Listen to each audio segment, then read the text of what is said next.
صاحب الجلالة الملك محمد السادس نصره الله يخاطب الشعب المغربي. السلام عليكم مشاهدينا الكرام، ومرحبا بكم في هذه النشرة الإخبارية. والآن إلى التفاصيل.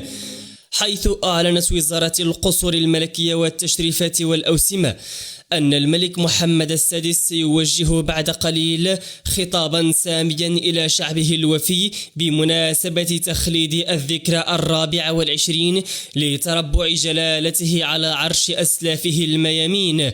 وفيما يلي بلاغ وزارة القصور الملكية والتشريفات والأوسمة، تعلن وزارة القصور الملكية والتشريفات والأوسمة أنه بمناسبة تخليد الذكرى 24 لتربع صاحب الجلالة الملك محمد السادس نصره الله وأيده على عرش أسلافه الميامين، سيوجه جلالته حفظه الله خطابا ساميا إلى شعبه الوفي، وسيبث الخطاب الملكي على أمواج الإذاعة وشاشة التلفزة اليوم السبت ابتداء من الساعة 9 مساء.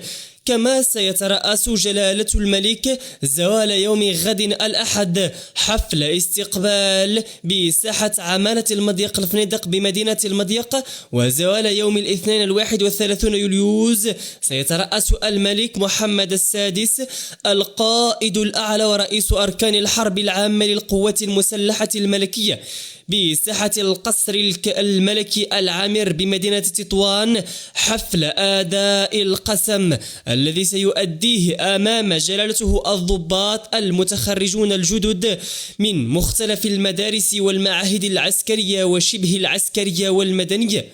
وبهذه المناسبة ستقيم القيادة العليا لأركان الحرب العامة للقوات المسلحة الملكية مأدبة غذاء بنادي الحرس الملكي بمدينة تطوان.